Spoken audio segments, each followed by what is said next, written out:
I'm just glad you guys can't see my face because tears are streaming down my face. This is good. We really got to the furry erotica stuff much faster than usual, and I give you a lot of credit for that, Jamie. Thank you. No, it's good. We needed it. You know what time of year it is? It's Christmas time. I gotta tell you something real about Christmas. Fuck you if you don't like Christmas. Fuck you if you don't like Christmas. Yeah, that's right. It's not even about Jesus. It's about the holiday. You gotta respect the holiday. Broadcasting from the beautiful Uncanny Valley, it's Christmas Town with Dave and Jeb and Friends, your source for highlights and analysis of the films of the Hallmark Network, movies made for the gentlest of people.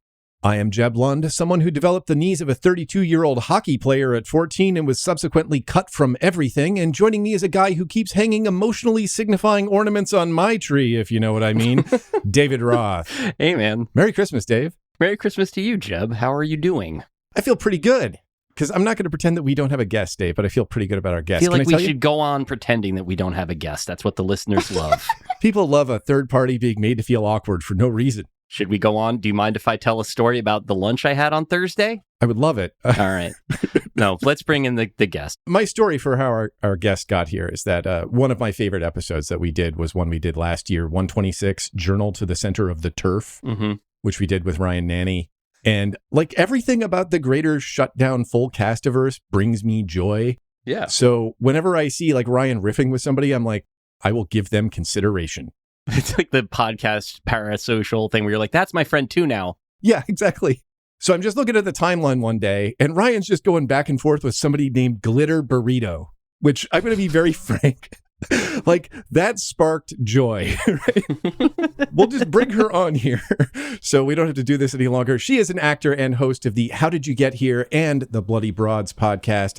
Please welcome JAME KIRSTEN HOWARD. Hey. Hi. Merry Christmas. Merry Christmas. Merry Christmas to you. Merry Christmas. Thanks for having me, guys. Hey, thanks for watching the most Canadian film I've ever seen in my life for this podcast. You know, just a little Canada down in Idaho Falls, apparently. Yep. Right. So this is your fault. And I like to start by laying blame early. Yeah. I accept it. But you wanted to do a hockey one. And I wanted to know why in particular you focused on that. Because like we can just sort of put a keyword into the sort of the Hallmark wiki and probably find something for anything at this point. But you're like hockey. Yeah, so I'm from a small town called Phoenix City, Alabama. It's right next door to Columbus, Georgia. And growing up, Columbus had a farm league hockey team called the Columbus Cottonmouths. And like, they were really good. Pretty sure they won their version of the Stanley Cup a couple times. Nice. I know, it's just such a random thing because it's in deep South, like lower Alabama South. So I got into hockey at such a young age. And kind of fell off a little bit through the years. You know, obviously was super into college football, which is how I met Ryan and everything. And so now I'm here. Did you play? Like, were you in Pee Wee hockey? Oh, God, no. No. I was a dance and theater girly to my core, mostly theater. From the time that I could talk, my parents were like, this child just wants to be on a stage, so let's give it to her. We've had other hockey. Hallmark, as Jeb said, makes one Christmas-themed movie about every topic that exists. I can tell you, not to jump ahead, that one of the actors in this film started a movie called A Very Corgi Christmas. So presumably there's one for every dog breed as well, and we're just now finding this out. But the other hockey ones have taken place in this kind of like extremely budget version of an imaginary NHL. And this is like, this is low minors hockey. Like this is Columbus Cottonmouth's ass hockey, which did you know that this was a like minor league thing, or were you just kind of like, let's pick a hockey one? I know there's 5. So I knew there were a ton of hockey ones. But now I want to come cover the corgi one because, oh my God. Yeah. But I didn't know that this was a minor league. I genuinely just saw it kind of in passing, taking a scroll through the Hallmark wiki. And also, of all things, I actually got this confused with another one of the Hallmark hockey movies at first because I was house sitting around this time last year. You know, Hallmark plays Christmas movies year round. Yes. And caught part of the other hockey ones. So clearly I need to brush up on my Hallmark Extended Universe. It's also like normal to assume that there'd be just one Hallmark hockey movie, but it's weird that there's one. It's weirder that there are 5, but when you consider that they make more movies per year than all of the studios in Hollywood combined, it seems less strange, I guess. I say all the time that other actors say that SVU or a Law and Order episode is their, that's when they'll know they've made it or they've auditioned for it a ton of times. I've auditioned for Hallmark twice and not gotten cast yet. And wow. So I'm intimately familiar with the process, though. Are you comfortable talking about that? Because we are fascinated by the nuts and bolts of this shit for sure. I have like all kinds of speculative opinions. I'm like, yeah, they shoot these movies in like an hour. Like they don't do second takes. If a movie is 84 minutes, it takes 84 minutes to shoot. I know that can't be true. But what was it like? That would be every actor's dream, honestly, to have a film be shot that quickly. No, they send you the entire script, so there's no surprises. They tell you pretty much, hey, we want you to read these specific sides from the script, but also here's the entire script if you really want to get into character and everything. The 2 that I've auditioned for, and I'm pretty sure I'm clear to talk about this because I think they're already made. One was a baking focused one, a baking competition TV show focused one. I was kind of bummed I didn't get that one. Yeah. And then the other one was a romance writer. And of course, I always get cast or typecast, I should say, as like the plucky brunette best friend because I am brunette. And of course, the leading lady has to be blonde. So it's pretty straightforward. I mean, but you do get the entire script. They're not trying to hide anything about the quality of the film, shall we say. Yeah, I like that. Although it would be funnier if they were like intensely siloing all of it, where you're just getting the stuff and they're like, we don't want anybody. It's really important to whatever Marvel that nobody know how this ends. Yeah. So when you get Marvel sides, they like print my name across the back of it. So in case it did leak, they would know, who it's from. You would be sent immediately to jail. Yeah. Well, Disney jail. Yep. It's funny that you mentioned that you're like, yeah, there's a baking one and then there's a romance writer one. And in both cases, wanted to let you finish, but I was like, you have to be more specific. Like we have done like multiple baking contest ones. The romance writer one, like it could be any, but I hope that you land one of these because I feel like getting to go to Whistler, British Columbia in July and pretend to be cold would be a great challenge. Yeah, no, listen, if any Hallmark producers are listening, I've had a great experience, both auditions. Happy to keep reading as long as you want me to read, but I would love even more for you to hire me.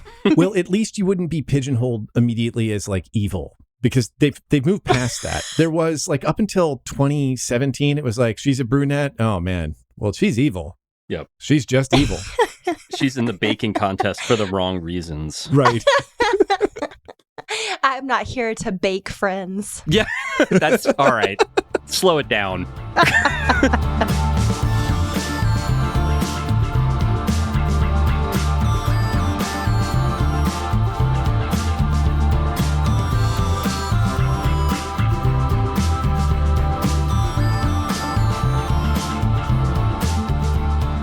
Okay, so we're actually going to have to get into the movie at some point, which is from 2023, and it is technically about the Christmas season. So we're staying within the countdown to Christmas countdown. We're counting them down. But before we do, I just wanted to check, because we forgot to do it before the break. Jamie, what is your Christmas kind of vibe? Like, what did your family do? Did you inherit all of that? Were they like more Scroogey, and now you are living in like a candy cane forest from December 1st through the 26th?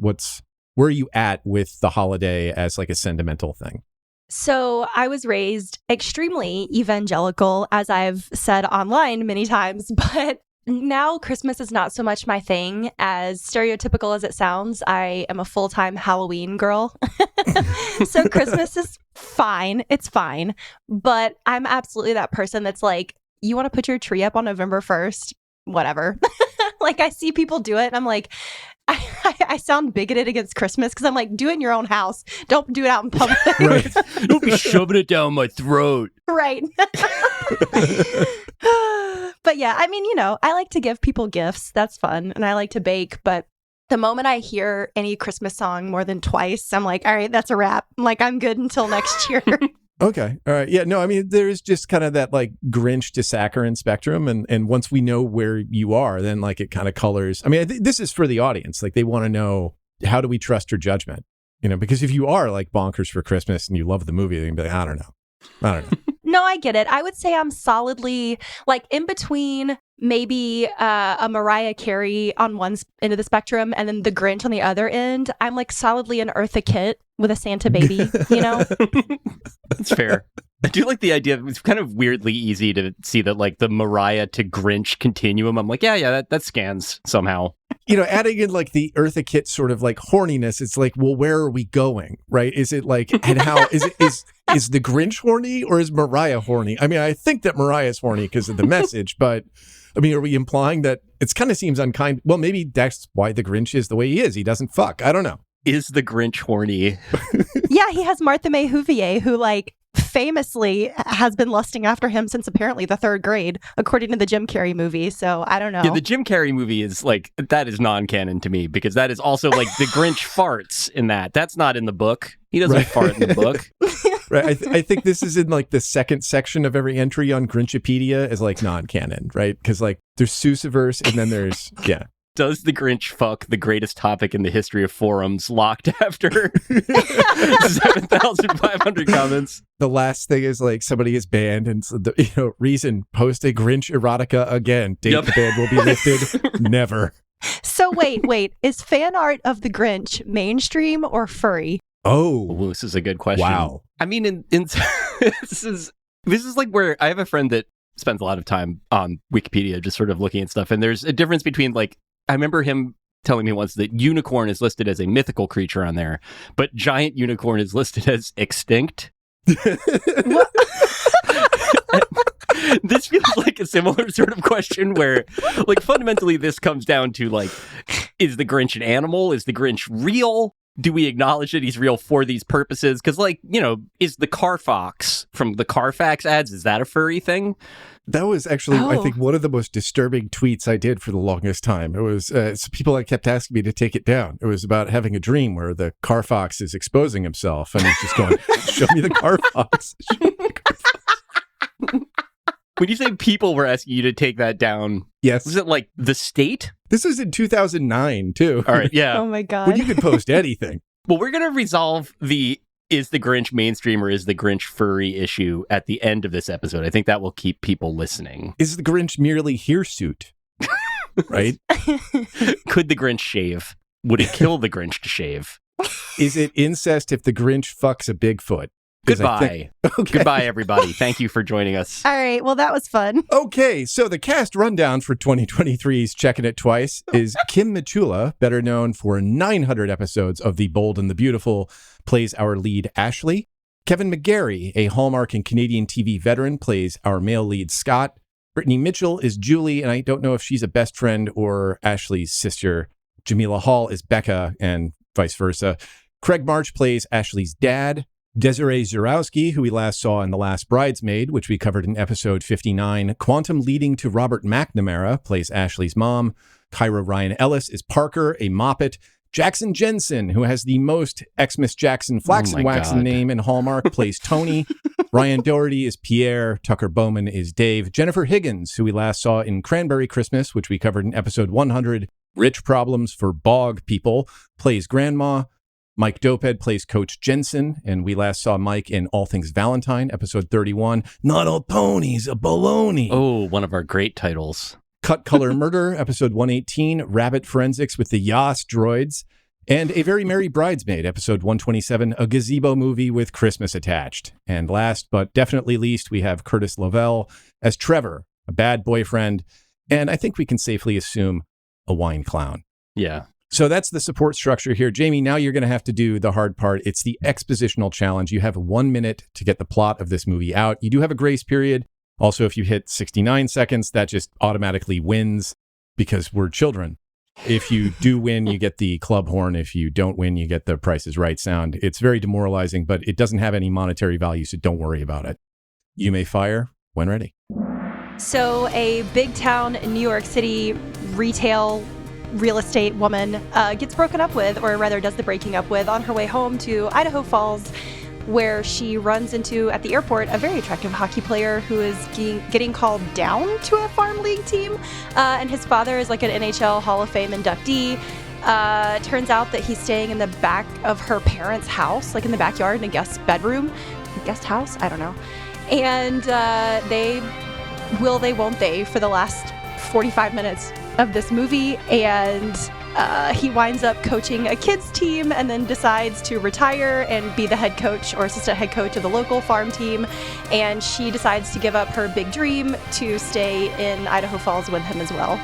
Nice. 47 seconds, and you didn't leave a damn thing out. Here you go.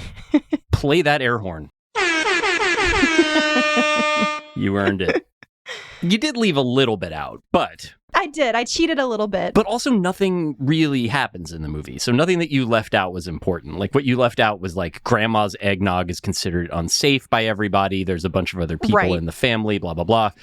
In terms of like actually important incidents, it's just to flesh out the will they, won't they bit. So Ashley has a chance at closing a big deal back in New York City. Oh, but she forget has about it. She's walking here. She might have to go back there, though, on the 23rd to deal with some overseas buyers that want to buy the West Village Hotel, which I've heard is very good. And she decides not to do that when that's the sort of dramatic action. Scott catches her at the airport. He's made his decision not to go up to Boise, but in fact to come back. And he encourages her or whatever, inspires her to quit that type of real estate business and to come home and sell homes to people that want to live in Idaho Falls. Yeah. I think you could have said that quicker than me. You had the clock on you. Other than that, I don't really know what else is necessarily left out. The team is obliged to spend a week. It's like Spirit Week for Christmas. So the team is involved in all these local functions. There's the apple cider dinner or apple cider tea or something like that. And then they also host the jamboree where they do things like try to reel in Christmas ornament-sized trout in under a minute, and certain teams win. And then there's a contest, I guess, where people just swing gingerbread men in front of you and like clocks, and you try to eat them. Yeah. Unclear what the prize or the rules are there. You're just... I think that's just eroticism, Dave. Yeah. I don't think there's any point beyond that, really. It's like, that's the only, I guess it's the most explicit moment where this film is inspired by Adrian Lynn's 9.5 Weeks. There are others. Yeah, it's too cold to leave the fridge open, but I mean, it's implied. There's a lot. Anyway, yes, the activities in this, because this is all, that's a very Hallmarky Christmas thing, is that you got to have a snowball fight. You got to have a, like, you know, it's our town tradition where everyone gets together and hangs a wish on the gazebo, and then Santa reads it, and later he assigns the task of whatever, blah, blah, blah. But there's like always some extra shit like that. In this case, the tasks are extremely low budget. The one where you're trying to catch the fishing ornament especially feels like the sort of thing that could have been shot like, if they lost their location and they were like, well, we just have to shoot it in one of our hotel rooms, it could have been shot in that hotel room. Yeah. Or done at Guerrilla, like the Dave and Buster's. Yep. I told you for the last time to stop making your movies in here. We were about to leave. I know who you are. I'm sorry. I'm sorry about that. You have to throw in a French accent, though, for this one as well, because we do have Pierre. I loved that there were Quebec dudes in this. I feel like that was an attention to detail. I mean, obviously, this movie was notionally set in the United States. Even by Hallmark standards, it is identifiable as Canadian at 100 paces. 100%. 100%. The presence of like a sort of, I guess, an emotionally volatile Quebecois winger is delightful to me. Like, if you're going to make a movie that's this Canadian, it should have all the flavors of maple in it. Just lean into it. I mean, we're fine. We know, right? Is anybody going to watch this and go like, I can't feel positive about Christmas or falling in love. This isn't American enough for me. Yeah. Whatever. I guess if you're going to make a hockey movie too, it's good to have that in there. They did not have any like taciturn Swedes or Russians. I guess that wasn't in the budget. But yes, lots of all the different types of Canadians plus, a Scot who's notionally American. We did not get a savant like Middle European who's strangely fascism curious. Zarly, the anti-woke Czech guy. Surliev, that's his name. So, JB, before we get into doing our segment breakdown, I mean, we'll just kind of like big picture it here. I mean, you obviously have some Hallmark experience, so you weren't coming into this blind, but how did the movie grab you? Was it better than you expected? Were there things that like maybe going through with a critical eye you saw about Hallmark that you hadn't seen before? Or is it just like, I knew this shit? I mean, it's fine if it's, I just knew this shit, but. Well, on top of my own experience auditioning for them and everything, I do have a Christmas-obsessed mother who will play quite literally any Christmas movie any time of the year. So I'm just so familiar with the formula and the, plot in general that none of this was surprising. I think the only part that I got a little eye rolly at was when he's on his way to practice and Ashley's like, come on, you have to build a snowman with me and my nephew. And I'm like, ma'am, you are blocking this man from an NHL contract. Do you know how much that's worth? Like, I don't know. Them giving up on their career is something I have a lot of thoughts about. None of them positive. Yeah. Go so for it. I did say that this movie should just be subtitled, You Should Just Settle Like the Rest of Us. Yeah. Right. And as a woman who is very career focused, and I don't want kids personally, so that's a whole other barrel of monkeys that people have opinions on, but something to, think about and how I view this kind of movie. It came up during the Alien episode, and I was like, right on. Great place to bring it up. Yeah. Oh, God. With Ryan, I know everybody that listens to me on any podcast, like, take your shot now. There it is. My one mention of not having kids. But the whole time I was watching this, I just kept getting more and more agitated that they were like, how dare I live my dream? Like, why don't I just settle with my family and do the silly small town things? So I don't know. As someone who escaped the small town, so to speak, this movie was very anti everything I've ever told anyone to do in life. Yeah. It's weird because it's like, that is a very old-fashioned-y Hallmark thing. And this movie's from 2023. And it feels like it is from like 2016 or before. Like it has that. We've been watching these long enough, Jeb and I have, that there's like identifiable eras of Hallmark stuff. And this it's very inexpensive looking. It's just a few locations. It's like competently made and all that. Like it's not as amateurish as some of the ones that we've seen, but they usually don't push that hard on the like, wouldn't you like to just move back home and hang out with your grandma all the time stuff? Like they don't do that as much anymore. But this one for sure is a throwback in that regard. Yeah, not to like put too much of a socioeconomic lens on it, but I think Please do. Well, I think COVID absolutely had something to do with kind of a return to that flavor. I think people are looking for the comfort. Of course, on TikTok right now, there's all these like tradwife influencers. And then on the other side of that are girls being like, in 2019, I was a career-driven woman. And now in 2024, I just want to be a Pilates stay-at-home girlfriend. Yeah. And so, yeah, it's a lot of that. Yeah. This is a weird subgenre of these, that there's a whole... So this is like, technically, I guess you would call it a romantic comedy. It has some... jokes, I guess, and there's, they kiss at the very, very end of it, so that's enough to get the rom-com stamp, if in the Crown Media universe. We have seen some that are like just romances, and they are kind of like Terrence Malick-y, but like, again, made extremely fast and extremely cheap, and those are just like trad fantasia. Like that is another like sort of very minor subgenre of Hallmark movie that you could find. Thankfully, this is not that. There's I think like part of that, at least for you, part of where you're drawing that from is one of the ones that we watched featured Mennonites, right? Like yes. It was that level of trad was so trad, it's blowing the trad average. Yeah, like it was crossed the thou threshold. Right. Mennonites George, who skews the data a little bit. Yeah.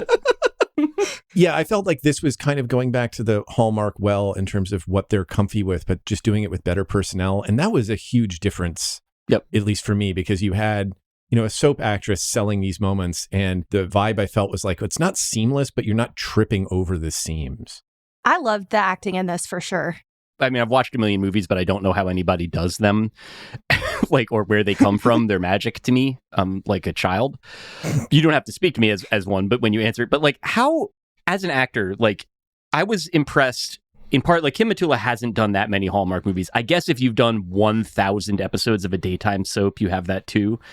But putting this material across and being able to find something that is seemingly not in the script, I have no idea how the good Hallmark actors are able to do that, because the scripts are it's just like the stage directions instead of the dialogue half the time. Yeah, well, and this is something that I think a lot of actors probably relate to, and certainly the ones that I've worked with in the past feel this way as well. We kind of just accept the fact that we get pigeonholed into roles. Like we just accept the fact that being typecast is how you become successful now for the most part.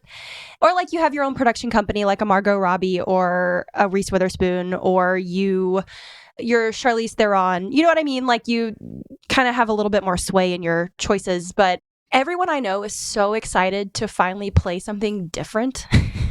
If you ever get something out of the norm, you just get a hold of it, and it's like a hungry dog getting a hold of a steak. And even if the steak is from like the clearance section of your local grocer, you don't care because you're so hungry. Yeah, you're eating. And Just say Denny's. yeah. Oh God.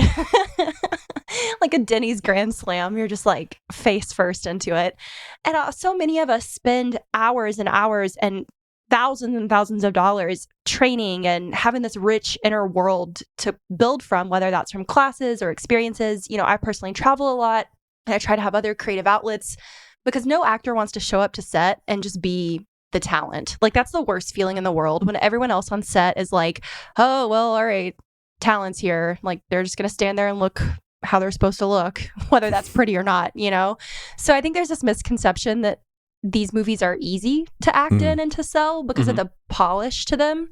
But I really admire both of the leads in this. But like you guys said, going from hundreds of episodes of a daytime soap into this isn't necessarily a challenge, but it certainly showed off her comedic chops. They both were phenomenal. And I have celebrity comparisons for both of them. Oh, yeah. No, let's get into it. But like, this was almost like a Lucy football moment where I was running up to kick it and they yanked it. Basically, because I was like, maybe this is the movie where they're going to go, let's just circle back in 6 months, right? Like the season isn't on forever. Oh, yeah, and yeah. I make enough money, you know, you can come visit me in New York and I just have to sell these buildings. And then maybe we make the transition later. It had seemed so potentially real and adult that I thought they're going to do it. They're going to do it where they just fall in love and then go back to their lives and then talk on the phone. I mean, we have FaceTime now. You know what I mean? Right. Like... And like you said, they both would have made enough money. This is where I started to get mad. I was sitting there when they were at the airport, like, you've got to be shitting me. You both make such good money in your careers. Like, if you're a realtor in New York City, you're set pretty much. And if you're a professional hockey player, I don't know what the lower end of the NHL is right now, but he would have been fine. And I'm just like, why don't either one of you make the adult decision? Like, I feel like we've seen ones where they kind of do that, where they're like, all right, it's fine. Like, we know the movie is ending, but like these people don't die as soon as we turn the camera off. Like the characters are allowed to like make a normal decision. And this was, I guess, I don't know. I expected it to end up more or less the way that it ended up. Not in terms of like, I presciently foresaw that the two most handsome people in the film would wind up together at the end. I did believe that, but I also like, I was, yeah, I know. Well, you know, I'm pretty smart, but it didn't seem like they were going to do the interesting thing here. They still kind of sold it. It was, you know, goofy in its way, but I guess at this point, and this always comes back to Ryan, in the episode that he did, the thing I'm about to say, I said it and he was like, you're describing having brain damage. And he was right, but I'm going to say it again. That I have completely rewired my expectations for these. And it's not the sort of thing where, like, when I watch a Todd Haynes movie now, I'm like, why are they sad? What's happening? Like, I know what a real movie is, too. But in this case, like, I had completely decided to just, like, be carried along on this particular, like, Hallmark ride that I have been on before. And so while I wasn't surprised by anything, I didn't really mind it. Like, the vibes were good and the performances were good. Same. I mean, I knew this wasn't going to be an emotionally fulfilling ending for me. So I was just like, okay, I'm here. Although I did enjoy taking the copious amounts of notes, as you guys saw. Yeah. Thank you. Well, I did too. I used a legal pad for this one. Like I was like jotting down important notes which is going to be tough because it's like if this were ever reviewed by opposing counsel, they'd be like, what do you mean when you wrote great fruitcake, Grandma? And I'd be like, well, that was just a line of dialogue that I liked. First of all, I don't understand why there are wing-mounted machine guns on this B-17, David. But more importantly, I don't understand why it's strafing what appears to be the Eiffel Tower. All right, let's do segments because we can just keep talking in circles. We can take a break. We'll come back to that. Yeah.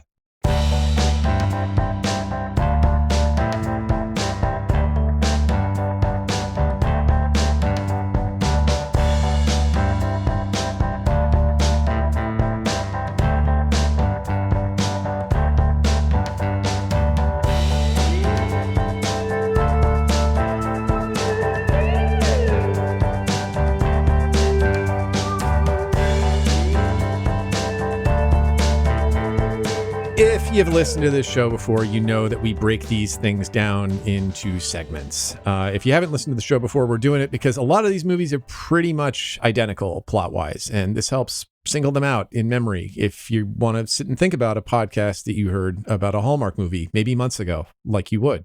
Yeah, that's normal. It's fine to want that.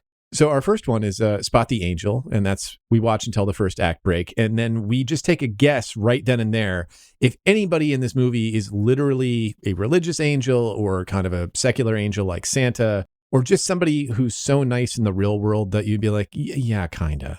Jamie, did you see anybody in this who met those qualifications? And it's okay if it's no. I can't remember if he actually comes in before that 10-minute mark cutoff, but her dad truly felt like an angel on earth to me. Yeah.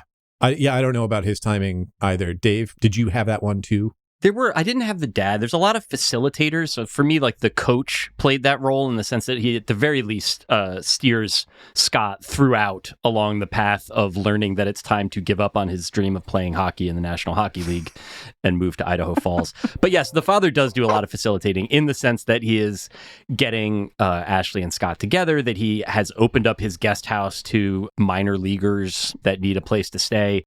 None of this happens without him, and that is classic angel shit. So that is a perfectly fine answer to me. Yeah.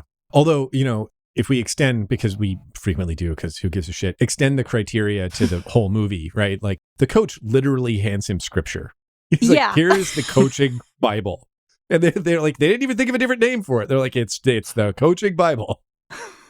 It's got all these Post-its in it too. Like, it's not the sort of thing where it's like a John Wooden book that I consider to be the coaching Bible. It is like a leather-bound King James edition of the coaching Bible. Like Indiana Jones opens it up at the middle to the perfect page to show you the Ark of the Covenant leveling another people. It's like, I got a picture right here, actually.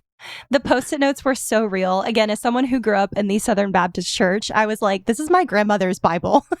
Yeah. But it's just funny because it's like all of that being coaching scripture is funny. The idea of just reading it and seeing something that like Bill Parcells said and be like, that's something I want to make that a part of my daily practice. I'm going to put a little note in here so I can open it up to see you are what your record says you are, or whatever the fuck would be in the coaching Bible. I wanted to know what the 10 coaching commandments were. I was very curious. Yeah.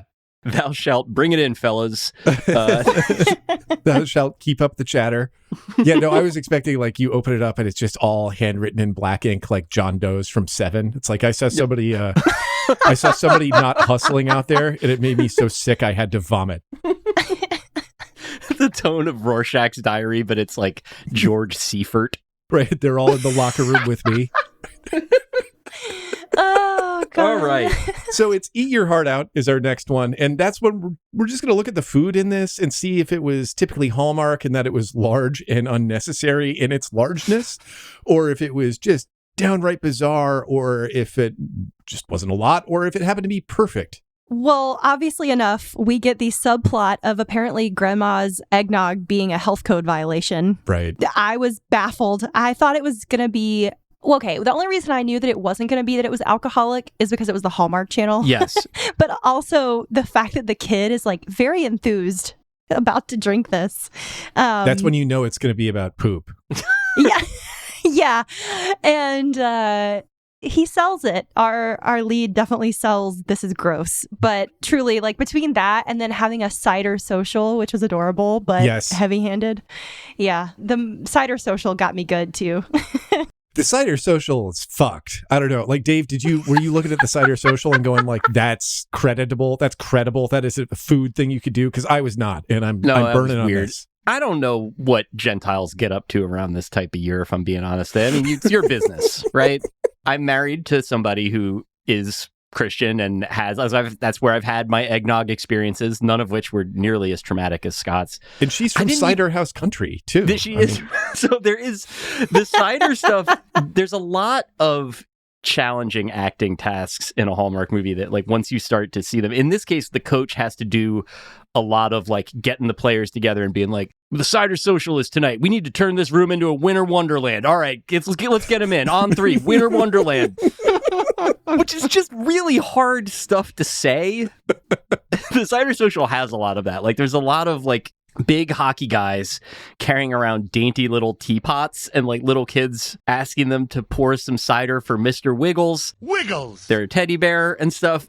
And you have to tell me if this is true. That's not, like, a thing that Gentiles do anywhere, right? Like, there's not... Cider Social is... Not since the war, no. The Hallmark AI is just generating Mad Lib Christmas-themed events.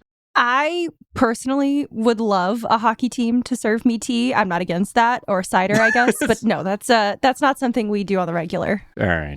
Makes me feel a little bit better. Yeah, Cider Social's insane. I have in my notes, although I don't remember them, awful looking pastries written in the margin next to that. I don't remember what was so bad about them, but it was worthy of note. See, this is what I want to... So I'm glad that you picked a macro thing of, like, do you even do this, right? Because we shouldn't lose track of the fact that, like, no, we don't. Nobody does this. All right, fair, good. But I thought you were going to sort of drill down more on, like, yeah, everything they're eating is sweet as shit. It's all, like, pink and frosted and everything, and they're drinking cider with it, and, like, it's gonna taste like butt.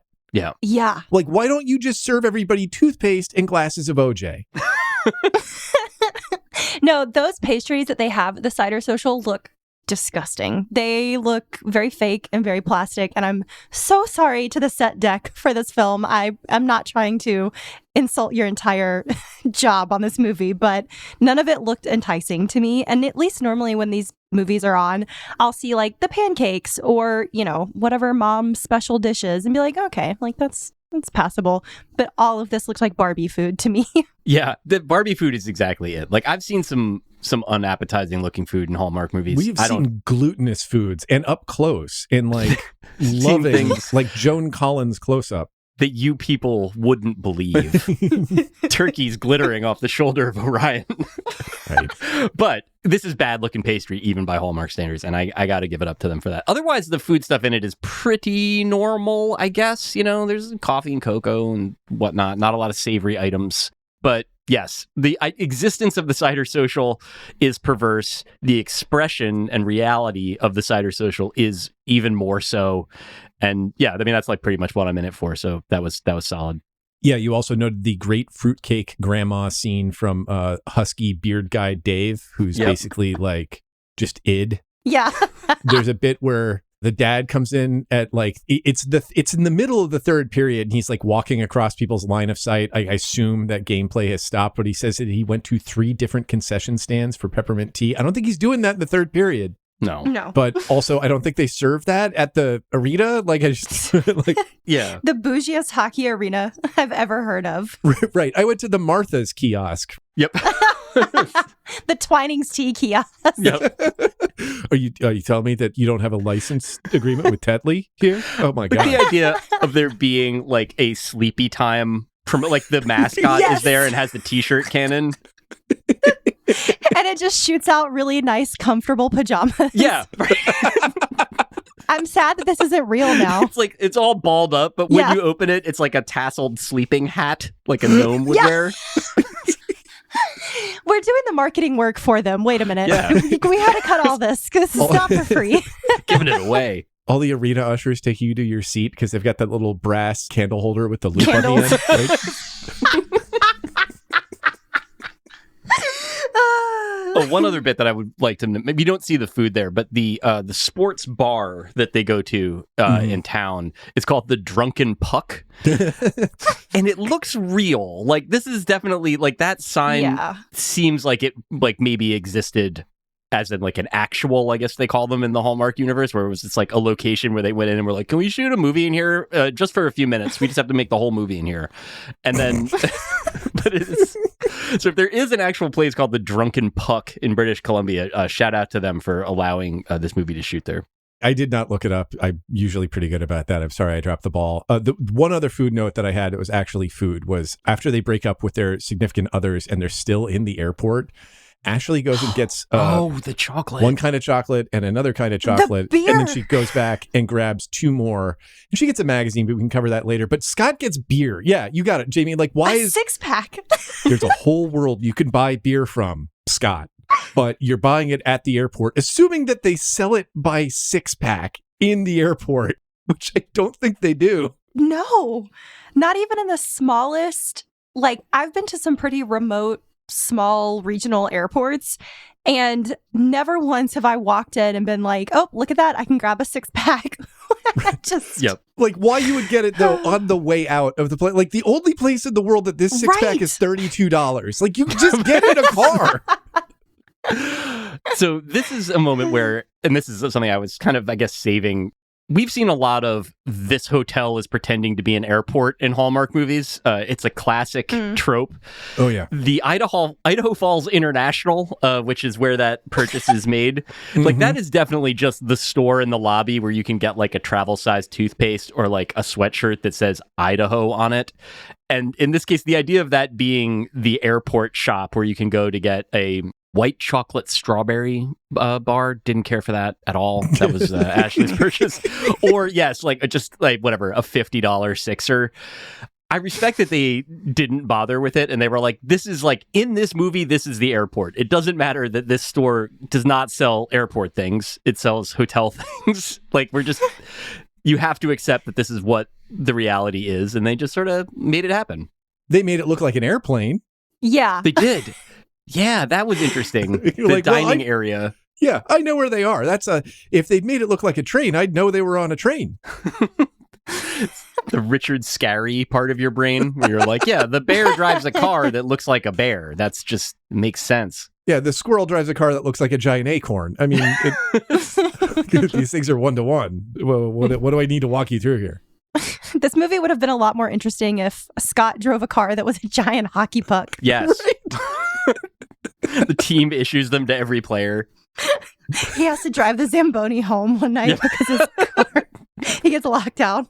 Go around. I can't go faster than this. You wake up the next morning and like every neighbor is crashed on the side of the road because it's been perfectly slicked This with is like ice. a beautiful sheet. Once again, we're giving away the stuff, the good ideas for free, y'all. Yeah.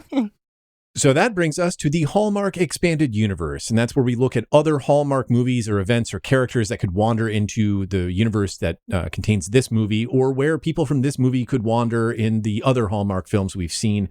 Jamie, if you can't pitch in all the way, I completely understand, but Dave, where did you put our characters, or where was the commingling happening in the Hallmarkiverse? So we've seen enough other Hallmark movies that I liked. I mean, this is the first of the minor league Hallmark movies. And I have not, presumably there's like 5. I don't know. They just make a lot of them. But I didn't want to go with that because I felt a stronger connection to something that happens at the end of the film. Okay. So Ashley is getting ready to go back to New York. And she grabs a copy of a magazine called French 85, which presumably is when you make yourself a really strong French 75 cocktail in your home. That's like 1.5 amounts of gin. And the cover story is, so you're spending Christmas alone. And it's like, oh, some great tips on how to be a holiday spinster. And then she turns around and Scott's there and, whatever. I don't imagine we're giving anything away that it winds up being a happy ending. I would like to know more about who's publishing French 85, whether any of our previous like lonely Hallmark writer people have worked at French 85, pitched them just freelance stuff. I want to understand where French 85 fits in the mediaverse of Is it a the Condé Hallmark Nast universe. Owned property? Yes, right? that's what I mean. Is it like the sort of thing where it's like a Esquire GQ thing where there's like it's like the rival magazine to Radiant Bride? I hate to be pedantic, Dave, but this is in my notes because it was so out of pocket. But the actual title in massive font on the front of the magazine is How to Survive Christmas Alone. Oh, And it sent me into orbit. I had to pause the movie so I could laugh. Yeah, when I saw it too, I was just kind of like, nice, terrific. Like, it just, like, giving it an appreciative, like, the Robert Redford nodding gif where I was like, you son of a bitch, you did it again. You came up with something weirder than I expected you to come up with by trying to be as normal as you could. It's paired with like this very cheerful woman in a red dress, and she's holding something. I don't remember, a gift, I assume. She's just very happy to be there. And it's, I don't know, the Cosmo-ness of it all. It was very much early 2000s Cosmo cover for me. Oh, yeah. Yeah, absolutely. And she was even making the magazine face where you're like laughing and you're like, your mouth is open and like you also look a little scared. Like, it was just a very strange, very strange visual. Woman laughing alone with Christmas. Yes. Yeah. I can't remember if that's the same one because I think you said at the end of the movie, at the beginning of the movie, they have one and the cover story is Olga Devyust. Yeah. And then the side story is All I Want for Christmas is Shoes. Olga Devyust. It's a real You know her. Ray McSniff, like just random name generator moment there. I like it. Yeah, she was the woman who killed Anna Delvey. So my answer was just episode 45, where we covered Frozen in Love, Bookstore Boss Goes Bonkers, because I thought that was the only hockey movie we did. If we did another one. No, I believe it is. So yeah, I just was like, all right, it's the same league. And I assume that at some point we're going to see Scott get checked by the goon from Bookstore Boss Goes Bonkers. Because at some point, I think the guy has to apologize in Bookstore Boss. Like he has to tell the fans, I'm sorry. But I think it was for being a goon. Or I don't know. It's been a long time. He was putting himself ahead of the team, I believe. Yeah. No, you don't want that. No. That was going to be mine. I just want to see all of the hockey teams in the Hallmark universe come play like a big tournament. Yeah, this is, I think that the way that could be, if there was like a bonus feature that we could demand from Hallmark, would be just a full-length sports center covering the goings-on of all the different sports things in the universe. Because we've seen, the one that we did with Ryan was like, it was set in a women's soccer league, but the sports media in that also covered the like youth soccer semifinals that the person was coaching. They were like, in other news, like just to move away from this professional sport, some 8-year-olds played a... But I feel like if it covered all of them, if it covered we've had some football ones, we had some baseball ones. I just want to like really drink it in. I want to see some highlights. They better look inexpensive. And I want it to have a sort of a like, I don't know, the stilted Scott Van Pelt bad beat thing. Like maybe you lost a bet on a youth hockey game. You can go on there and talk to them about it.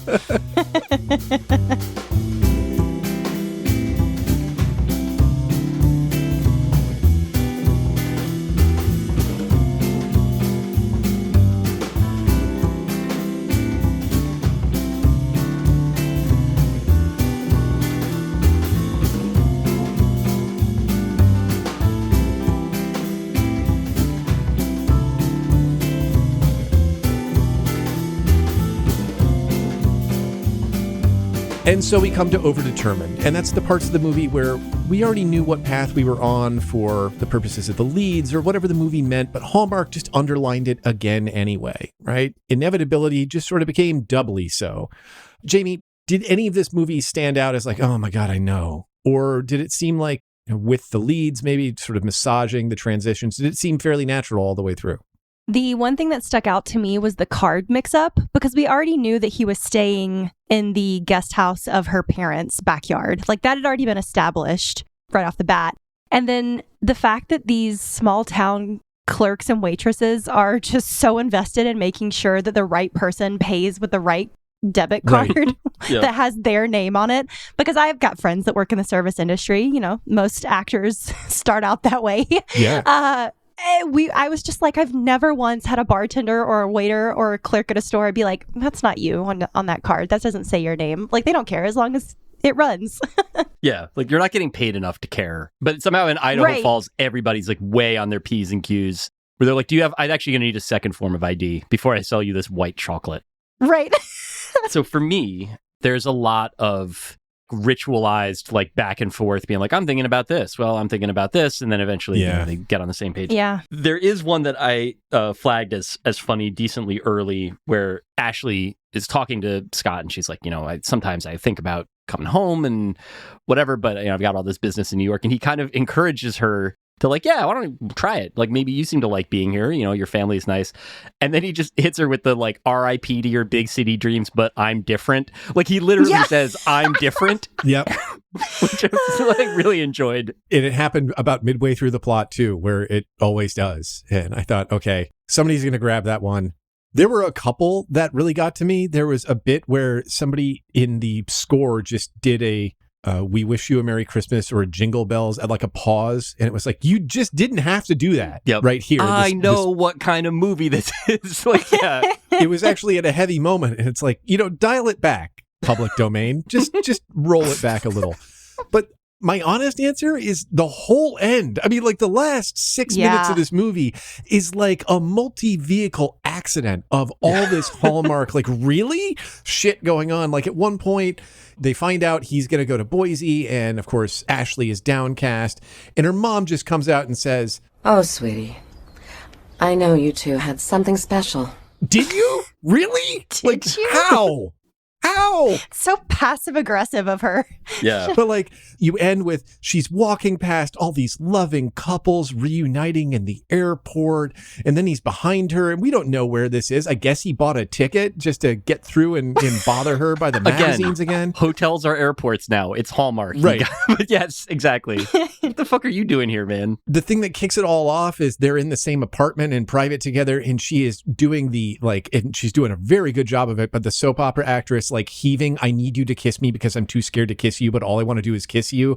And you're like, is it going to happen? And then they fake you out. And then we go down this concatenation of like, really? On top of that already? But the one that gets me the most, and it's like 3 minutes from the end. They're clearly lonely. They're clearly unhappy with this decision. He's alone in his hotel room. And who's on the TV but his own dad? His fucking dick of a dad. And his dad's getting interviewed. And it's like, so what got you in the Hall of Fame, Briggs Sr.? And he's like, it was my family. And then he names every single person he's ever met who is not his son. Yep. Mentions his goalie, mentions his teammates. The guy with the icy hot, right? Like the guy in the clubhouse. He's like, well, in the league, your team is your family. I don't know a single professional athlete who's like, who A, would ever say that and admit to it, but B, who doesn't start off their acceptance speeches with, I want to thank God and my family. And they literally like usually point to their actual biological family sitting in the crowd. Oh, that part got me so good. Just highlighting what a dick his dad actually is. Yeah, the movie's version of the dad was a professional athlete, like, was never home. I get all that. And that's like fine. 2-time Defenseman of the Year and Stanley Cup winner. Yeah, I mean, that's impressive. I don't know enough about hockey to make a comp there, but that guy sounds like his dad is Ray Bourque. There you go. Yeah, so that's a Hall of Famer. Like, that's reasonable. The bit that is funny and that sort of emerges is that Scott, despite presumably growing up in Canada, certainly someplace cold where hockey was an important part of the culture, has had no wintertime experiences at all. Like the bit that Jamie flagged where the family's like, you got to make a snowman. That comes out after he's like, I don't even know what this is. What are you doing? Why are you doing this with the snow? It's upsetting. Is that a real guy? And like, you have a song about it? What is this, a cult thing? And the kid having to like show him where to put the carrot nose on. Yeah. I was like, is he doing a bit? I can't tell. He was doing a bit, I think, and it was funny enough, but it is like the sort of thing where like, not just that his dad was never around, it's that he just didn't have, like, he was in one of those cryo suspension tanks from Aliens. Yeah. Right. All until he was like released from it and onto the roster of the Idaho Falls Fighting Trout. Like he was so poor they didn't even have trends growing up, right? So our next one is crossover, and unlike the Hallmark Expanded Universe, this is where we could see the characters or events from here entering mainstream fare, and that could be documentaries, it could be, I don't know, history if you want to be a nerd about it, David. I think I did it first. I just wanted to put that on you. No, it's fine. The challenge is always for me, like, it can't be The Wicker Man. It can't be like Mulholland Drive. Like, you don't get to do the like no high Bonda scene, all the shit that I always say. Yeah, it can't be The Silence of the Lambs. It can't be Die Hard 3. Yeah, we all have our things, right? Yeah. But it can be a TV or a movie or whatever you want. Jamie, what did you want to see these folks in?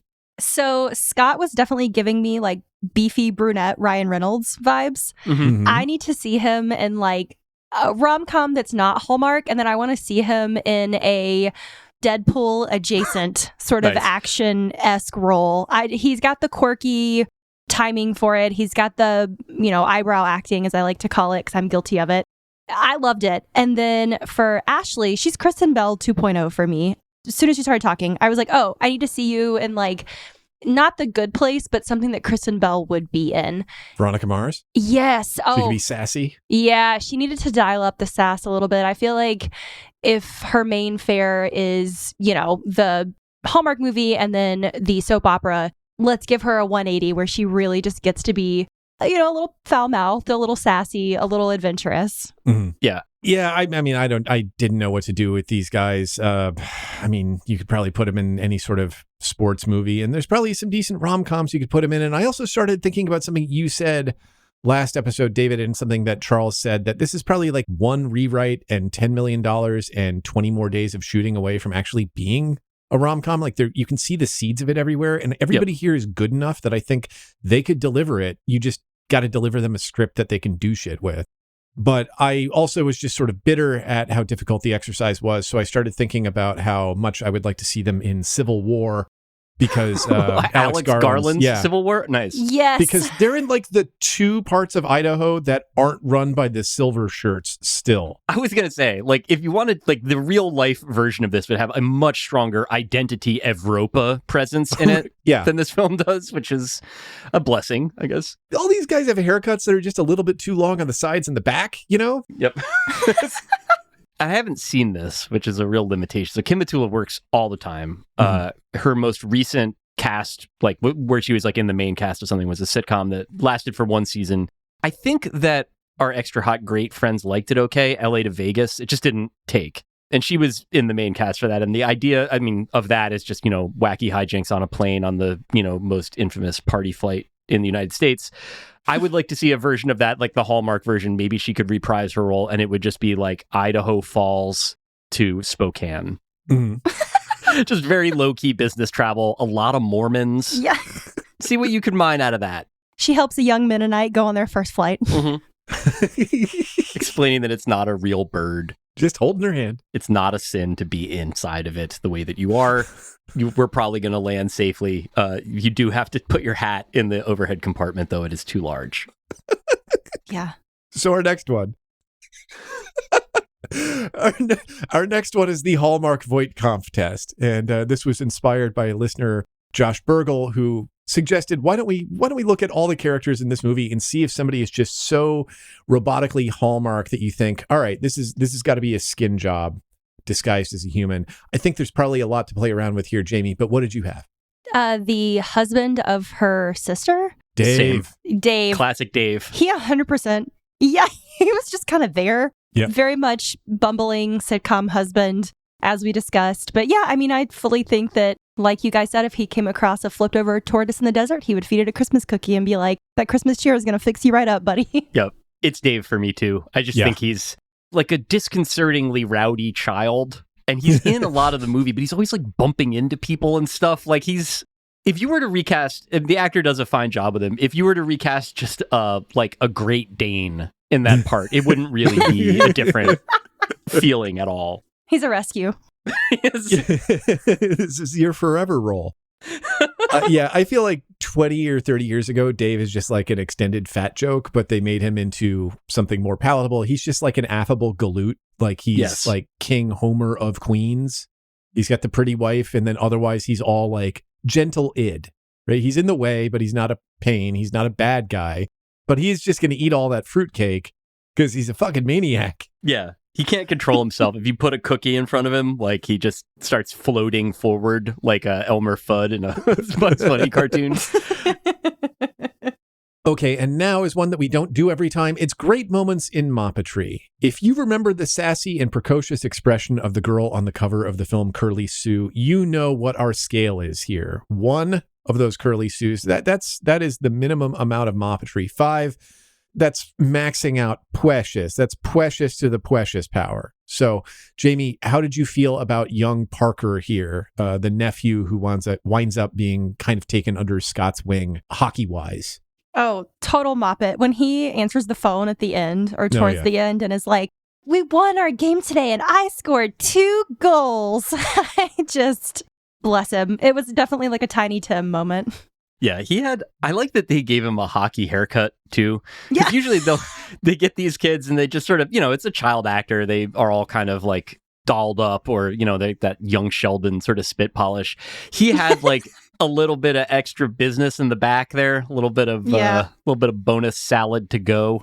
And that, I don't know, that felt Idaho to me. It also felt very hockey. He was extremely moppety though, although he had that kind of like, it wasn't an adorable child with a lisp type thing. It was more of like that type of boy that's always just got like grass stains on his knees and is like constantly slamming like G.I. Joes into each other, going like goosh, goosh. Like he was like a kid that makes the goosh sound. Mm-hmm. But, not unbearably so. We ask a lot of Parker, like, hey, I pick you for my team, come play with me, grown up. And then obviously that ending phone call, like he's kind of at a 2 all movie, but that ending phone call is like a serious 4. Yep. You can see how much more moppeting could have been done.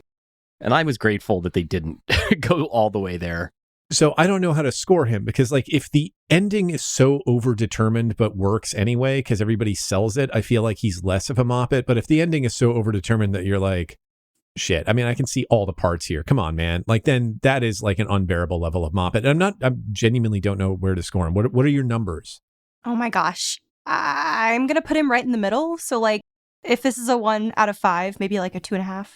Yeah, I'd say 3 for me, but I agree with your assessment that it's like you see suggestions of how much more moppety it could have been, but it never quite gets there. Mm-hmm. But like there's enough menace to that. There's enough promise of excessive moppetry that like a 3 seems fair. There's enough menace that there's a slingshot in the back pocket. That's all I'm going to say. Oh, yeah. Yep. I was going to make it. I was like, all right, I had Dennis the Menace. You said it, not me. Yep. Just jumping in there and throwing elbows. No. It's so funny. So we come to who is the real villain. And despite the fact that Hallmark wants us to think that there's usually a bad guy in these movies, right? And he's usually a developer or something like that. It's going to tear down the famous time gazebo. There's often a villain that Hallmark doesn't really intend. A lot of times, Dave and I are just like, yeah, it's capitalism. But, it might be a little bit more specific here. And I want to know what you saw, Jamie, because, you haven't done this like 100 times like me and Dave. I mean, I think the real villain was their ambitions. According to Hallmark, they were like, oh, nope, can't be too happy outside of a traditional family structure. Can't have that. Yeah, I think the demands of New York commercial real estate and like just that whole marketplace really looms large with Ashley there. But I think also the presence of like what Scott's dad did to him is also in there. And I don't know if that's if you would put that under absentee parenting or the macho culture of professional sports or whatever. But I mean, we've seen a number of Hallmark movies where there's like this sort of issue trying to please a parent and stuff. This is one of the harder, like, daddy issue ones that I've seen, like... Emphatically so. So is that, like, a fair answer, Jeb? Does that make sense to you? Yeah. All right. No, I had 2 answers, and I figured they would both be off the table by now. That was the other one. The other one I saw was, like, what Scott is, fundamentally, is just a nice man. Yeah. Like, that's it. Yeah. That's all he's doing. And so I want to say that the villain is just that the bar is set that low. But, like, if you want to say misogyny, absolutely, right? Like, her boyfriend... probably wouldn't fuck over a bro at his company like that, but he definitely thinks he can fuck his girlfriend out of a major commission and a major status symbol in her career and Christmas with her because he thinks like she's just going to take it or she's supposed to. And then she doesn't flip out because like, I think she understands the stakes that if she raises a stink at work, she's the hysterical one because even though she broke up with him, kind of like he effectively did it. So like, by comparison, Scott's basic decency is all he's doing. Like, that's all he brings to the table. But the context that Hallmark gives it to you in is so baseline, fuck you. Yeah. That, like, it elides the fact that, like, that's all Scott does. Like, that's enough. You're just like, oh shit, well, thank you for showing up. Everybody's like, you can't let him get away. He's not a sociopath. Yeah, he wipes his anus after he goes to the bathroom. I mean, God bless him.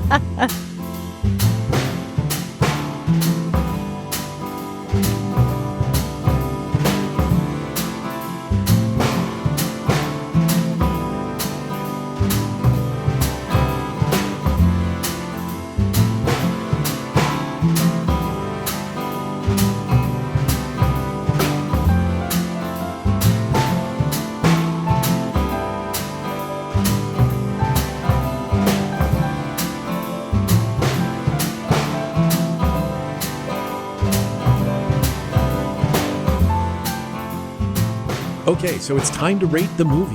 And if you've listened before, you know this litany I'm about to do. But if you haven't, well, get used to it if you come back next week. Okay, so our rating system is 5 stars. 5 stars is a family movie that could be released in theaters. 4 stars, the juiciest taco, so named after the best food in Vancouver's wettest park. 3 stars, there are some solids. 2 stars, very soft cheese. 1 star, sugary and extremely wet. Now, Jamie, you can do, a half point if you want, but where did you have the movie? Thank God I can do a half point because I was really debating on how harshly to rate this film. I'm going to give it a 2.5 only because I personally oppose the storyline of picking, like you have to pick between family and career. Yeah. But yeah, I mean, like you guys said, it's literally like another maybe like 10, 15 pages of a script and maybe a couple more $1 million. And this absolutely could have been released in theaters. Yeah, again, this is sort of symptomatic of a Stockholm syndrome sort of thing that I can't even deny at this point. I settled on 3, I think 2.5, and I think that Jamie's general argument is completely correct and justified.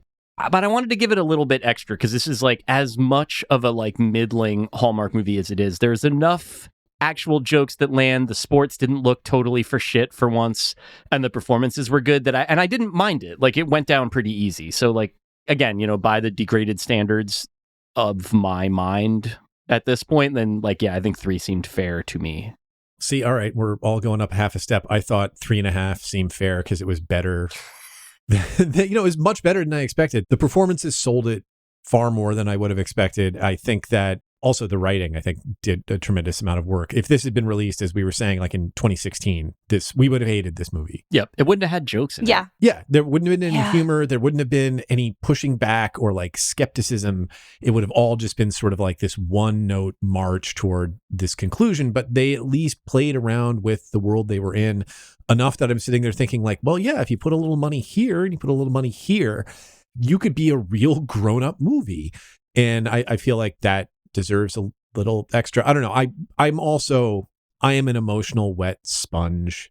Like I found myself like with my eyes welling up at an old Simpsons meme earlier today. Like I'm just there all the time. I feel very much like a target of opportunity for these movies. So I just, I may be going a little too high, but 3.5. I respect it. I think it's nice when we don't agree. And it is also nice when a movie has enough extra shit in it that it's possible to disagree, because we've had so many of these where we're just like, at this point in the podcast, we are crawling across the finish line being like 2 stars. Let me say the thing about IMDb and I got to get the fuck out of here. Okay. Yep.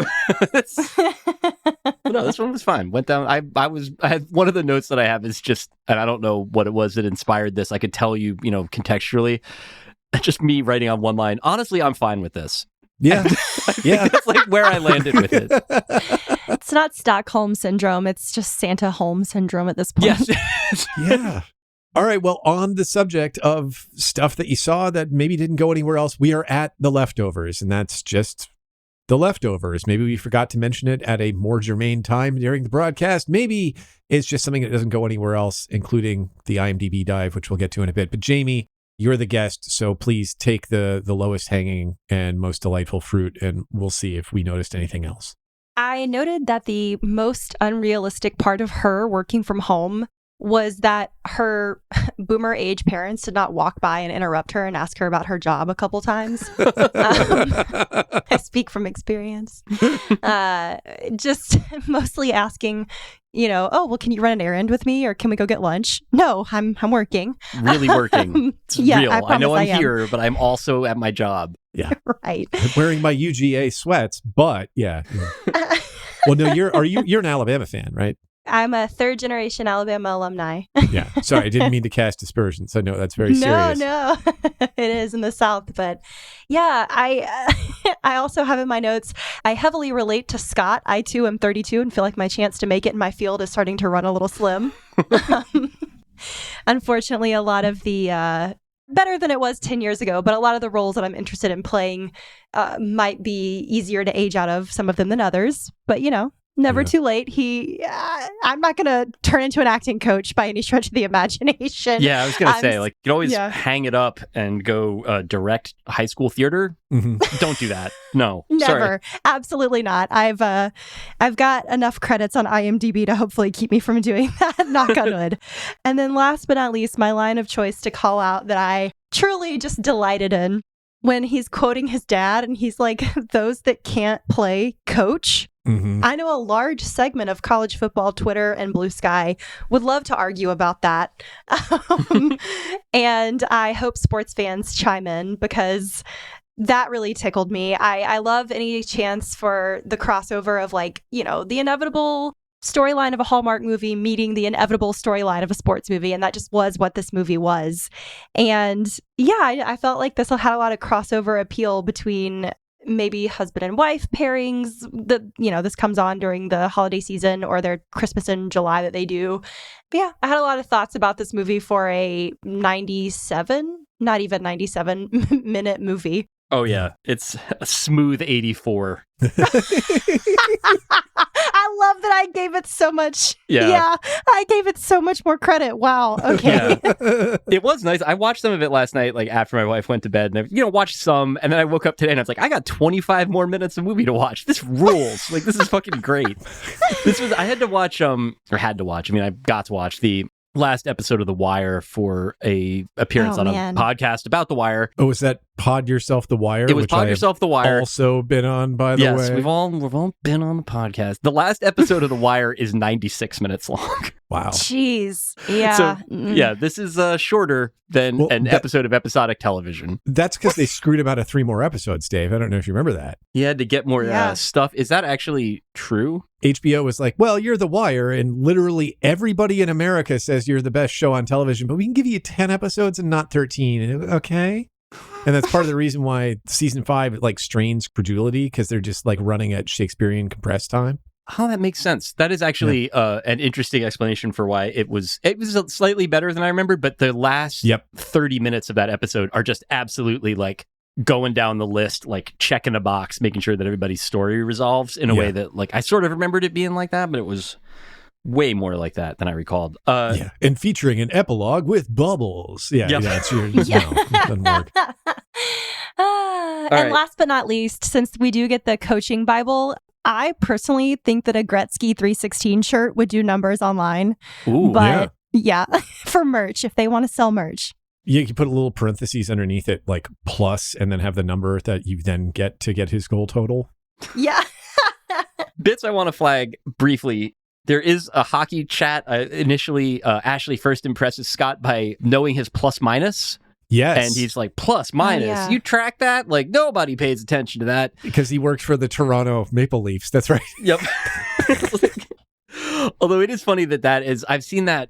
There's a whole revanchist movement in NBA discourse against stats. Mm-hmm. A couple of guys podcaster, Twitter type dudes that just basically want everybody to play like Lou Williams, which is cool. I love Lou Williams and I wouldn't mind if more people played like Lou Williams, but where they're just, it's anything that isn't a contested mid-range jumper that you have to do a lot of moves to get is bullshit stats garbage to them. It's not fundamentals, Dave. Those guys have taken on plus minus too, and I was like, there's actually annoying stats. There's stats where it's a bunch of words that become an annoying acronym and there's a decimal point in it. Plus minus is just how did they do when he was out there? Right. Yeah. So it's nice that this adopted the ball don't stop mindset. And then the only other bit that I wanted to flag, so director Kevin Fair, we've seen some of his stuff before, extremely busy Hallmark, but also Lifetime guy, had an earlier career before he started directing movies as a second unit director on some like very mainstream Hollywood movies in the early aughts. Mhm. Oh. So the guy that made this also did the second unit on the Sylvester Stallone Get Carter and Yeah. Josie and the Pussycats. Oh, hell yeah. Yeah. Cinematic masterpiece. Yep. And The Core, which, Oh, wow. yeah. Where So- they have to restart the planet. Yes, the only way out is in, I believe, is the tagline of that movie. That's so, true. Yeah. Oh, and then the one other weird credit, Kevin McGarry, like all Canadian guys in the Hallmark universe, is like done a million Hallmark things, done a million like CBC soaps. Also was in a Saw movie. Nice. So good job. Perfect. Look for him in Saw 3D. Think he dies. So I did not have a ton of notes. The one I had, and like this is probably an evergreen, but I choose to be pissed about it this time, is the fact that they're in the town of Idaho Falls. Like, if you went, first of all, Hallmark would never go to California.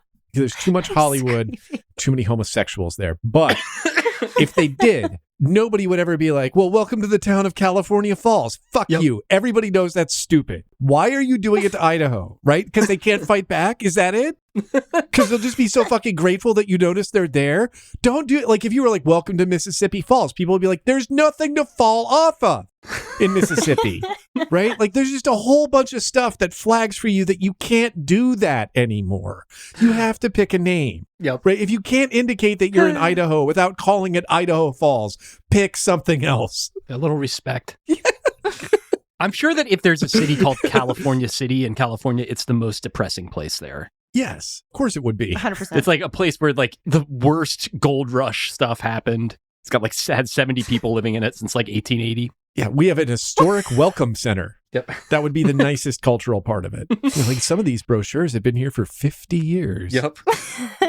There is a post-game interview about 20 minutes in with one of his teammates that I just got to sit down and applaud Hallmark for getting it right. He's like, yeah, we just couldn't put it in goal. I got to try harder on this. And we were like, yeah, that's all bullshit. Perfect. Yep. Completely blank, dead eyes, which is, again, like not, that is to the actor's credit. That is like how you give a post-game interview, is you just remove all evidence that you are a living person and are like, it's great to be with the guys in the locker room and I hope that we have another chance to win next week, but you never can tell how things are going to go, and that's hockey for you. At the end of the day, I'm being treated very well and I look forward to being reunited with my family. Isn't it with Pierre too? Yes. Yeah. Perfect. I thought so because I wanted more of him the entire movie. I was like, I want to know how he got here. I want to know, like, when did he learn English? Like, hold on yards. I was very into his subplot. Yep. I don't know if this was Pierre, but I also want to play this clip. Wow, you sure know how to ruin a Cider Social. The Cider Social is ruined. I don't know where you developed the skill set, but you are an entire Ocean's 11 of fucking up a Cider Social in one guy. And then my last note was just something else that I liked. And it was this exchange right before we find out that Ashley's dad once bought her a mini Christmas tree to plant in the yard so that at the end of Christmas, when they had to chuck out the tree they decorated, she would still have one. And it has grown up over years and years. And she and Scott go and decorate it, but only after this exchange. I know I'm kind of new to this whole thing, but isn't a Christmas tree, like, inside the house? No, I've never heard of that. Perfect. That's one of the things that this movie did well. Hats off for the jokes. Thanks for the jokes. Yeah. You can thank us for the jokes too, but now we got to go. Jamie, where should people check out your stuff? My podcasts, the Career Path one is called How Did You Get Here? It's on Spotify and Apple. Bloody Broads is a horror movie and television and literature podcast co-hosted with my good friend Bhavna. We're at Bloody Broads Pod on all social media. And of course, you can find me across the internet as at Glitterburrito. And now people know also if you're a fan of the Dallas-Fort Worth account. That's right. Oh, yeah. Now you know where to get your airport swag. Yep. You're welcome. Yeah. Yeah. Thank you very much, Jamie. Appreciate it. Thank you. Merry Christmas. Merry Christmas to all. Merry Christmas. This episode of Putting the Grinch on the Kinsey Scale was executive produced by Mac Mashburn, Big Joe D, and all our friends down at the Jasper Group LLC, and by you, the Patreon donor, in conjunction with Vigorous Marvin. Vigorous Marvin. We don't just build the Quickie Mart, we build the Quickie Mart in the airport. Special thanks today to Drew Fairweather, a.k.a. Crudbump, for our theme music, and to Chris Collingwood of Look Park and Fountains of Wayne for all the rest, except where specified in the show notes. Like, subscribe, rate, and review us. It helps people to find the show, and follow us on Facebook at facebook.com/itschristmastown. For around 80 hours of bonus material, including Fever Dream, our neurotic modeling of healthy male friendship, and a day's worth of Hallmark podcasts, plunk down 10 cents per day at patreon.com/thisweekinatrocity. Thanks for listening. Merry Christmas, and talk to you soon. It's not Hallmark Hall of Fame. It's not Hall of Fame. It's not that high quality. There's a Hall of Very Good. If there's a Hallmark Hall of Very Good, sure. Fucking thing sucks!